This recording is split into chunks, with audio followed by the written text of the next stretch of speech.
Now electric potentials due to electric dipole on general position. General position की बात करते हैं। इससे पहले हमने एक्सियल और इक्वेटोरियल पोजीशन की बात की। जनरल पोजीशन में बात कर रहे हैं। ये क्या है आपका इलेक्ट्रिक डायपोल है, माइनस क्यू प्लस क्यू।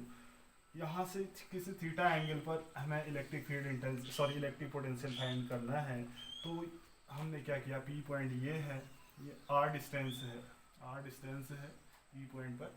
तो हमने इससे इसको मिलाया और इससे इसको मिलाया, तो इसको थोड़ा आगे बढ़ाया। ये आर है, ये एल है, ये डिस्टेंस एल है, ये भी एल है, 12 है टोटल्स। तो हमने पी पॉइंट पर इलेक्ट्रिक पोटेंशियल फाइंड करना है। तो सबसे पहले हमने इसको क्या किया, यहाँ पर परपेंडिकुलर ड्रॉ किया, यहाँ से यहाँ तक और यहाँ से यहाँ तक परपेंडिकुलर। ये थीटा है तो ये भी क्या है, थीटा है। दोनों क्या है, थीटा है। अब इस राइट ट्रायंगल में बात करते हैं, इसकी डिस्टेंस बात करते हैं। यहाँ पर cos थीटा इक्वल टू, तो यहाँ पर ये वाली साइड, ये सपोज मैं दे रहा हूँ m, ये o है, एम ओ जो है ये होगा आपका l cos theta, l cos theta. ऐसी इस पर लगाते हैं हम यूज, तो ये वाली डिस्टेंस, ये डिस्टेंस जो होगी m, ये एन ओ की बात करते हैं, एन ओ जो होगा ये भी l cos थीटा होगा, l cos थीटा होगा। अब हमें क्या फाइंड करना है, एक बार प्लस क्यू चार्ज के कारण यहाँ पर इलेक्ट्रोस्टैटिक पोटेंशियल फाइंड करना है, जिसे मैं V1 कह रहा हूँ। V1 equal to k q upon are, are की वैल्यू इसके कारण, प्लस क्यू के कारण यहाँ से यहाँ तक की डिस्टेंस, यहाँ से यहाँ तक की डिस्टेंस मीन्स देखो, अगर जब ये एंगल बहुत छोटा है, क्योंकि ये लेंथ बहुत छोटी है, ये लेंथ क्या है, बहुत छोटी है। कौन सी लेंथ, ये लेंथ बहुत छोटी है। देखो इस प्लस क्यू चार्ज के कारण यहाँ पर इलेक्ट्रिक पोटेंशियल फाइंड करना है। तो हमें ये लेंथ हमें दे नहीं रखी है, यहाँ से यहाँ तक आर दे रखा है और यहाँ से यहाँ तक एल cos थीटा है। तो यहाँ से अगर ये लेंथ ये एंगल बहुत छोटा है तो ये लेंथ इसके इक्वल होगी, ये लेंथ इसके इक्वल होगी। तो r minus l cos theta होगी ये डिस्टेंस, आर माइनस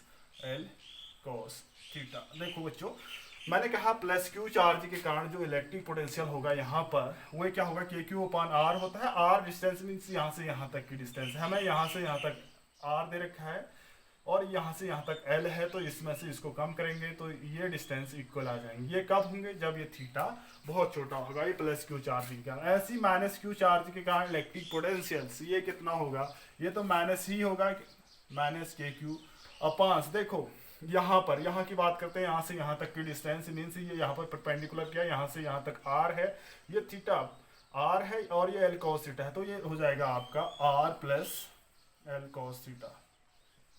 अब हम जानते हैं क्या, इलेक्ट्रिक पोटेंशियल स्केलर क्वांटिटी है, तो V equal to V1 plus V2 यानी V1 माइनस V2 हो गया। यहाँ से के क्यू कॉमन आया आपका, तो यहाँ पर हो जाएगा 1 upon r minus l cos theta, r minus l cos theta minus 1 upon r plus l cos theta, cos theta. ये क्या होगा, यहाँ ऐसे होगा। अब देखो इसका एलसीएम कितना होगा, डिनोमीटर में अब मैं इरेज कर दे रहा हूँ, नोट किया होगा बच्चों आपने। V1 equal to k q upon r minus l cos theta, V2 equal to minus k q upon r plus l cos theta, और इसको हमने ऐड किया। क्यों किया, क्योंकि ये स्केलर क्वांटिटी है। यहाँ पर हमने V इक्वल टू, नीचे डिनोमीटर में क्या होगा आपका, a minus b into a plus b, ये हो जाएगा r square minus l square cos square theta, और ये यहां आ जाएगा r plus l cos theta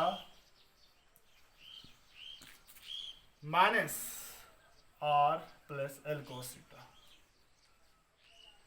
ये क्या होगा, ऐसा होगा। इसको इरेज कर देता हूं। देखो यहाँ पर कुछ कैंसिल आउट हो रहा है, आर से आर कैंसिल आउट हो रहा है, के भी बाहर है, के क्यू, एक चीज लिखना होगा, के क्यू बाहर है। तो V equal to k q upon into 2L cos theta है, ये 2L cos थीटा अपॉन, देखो मैं नीचे वाला टर्म्स, क्योंकि R क्या है, बहुत बड़ा है इन कंपेयर टू L, तो L स्क्वायर कम होगा, फिर थीटा से वैल्यू मल्टीप्लाई होगा तो और कम होगा। तो ये डिनोमिनेटर में मैंने R स्क्वायर लिख दिया, ये टर्म्स नेग्लेक्ट कर दिया। तो देखो इलेक्ट्रिक डायपोल का डायपोल मोमेंट से होता है P, होता है P is equal to k p cos theta upon r square. ये क्या है, जनरल पोजीशन में इलेक्ट्रिक पोटेंशियल है। अब यहाँ से हम सारी चीज़ें फाइंड कर सकते हैं, जैसे अब जनरल पोजीशन में एक्सियल जनरल पोजीशन की बात कर रहे हैं, तो ये क्या है, जनरल पोजीशन में इलेक्ट्रिक पोटेंशियल है V equal to k p cos theta upon r square. Axial condition यहीं पर करते हैं। एक्सियल कंडीशन में क्या होता है, एक्सियल पोजीशन की बात करते हैं तो क्या होगा, एक्सियल पोजीशन में ये थीटा यहाँ पर आ जाएगा, ये लाइन यहाँ होगी तो थीटा क्या होगा, जीरो होगा। Putting theta equal to zero, cos zero, देखो कॉस जीरो की वैल्यू क्या होती है, 1 है, तो V equal to k p cos zero upon r square है, तो ये क्या आ जाएगा, के पी अपॉन आर स्क्वायर, ये पहले के बराबर आ गया जनरल पोजीशन में। ऐसी इक्वेटोरियल पोजीशन में देखो, इक्वेटोरियल पोजीशन में ये लाइन ऐसे ना होकर ऐसे होती है, ये 90 डिग्री होता है, तो theta is equal to 90 degree, तो cos 90 की वैल्यू कितनी होती है, 0 होती है। तो ये क्या है आपकी इक्वेटोरियल कंडीशंस में क्या है, इलेक्ट्रिक पोटेंशियल है। तो जनरल पोजीशन में इतना होगा, यहाँ पर हम कंडीशन लाते हैं तो theta equal to 0, a equal to 0। Okay, thank you.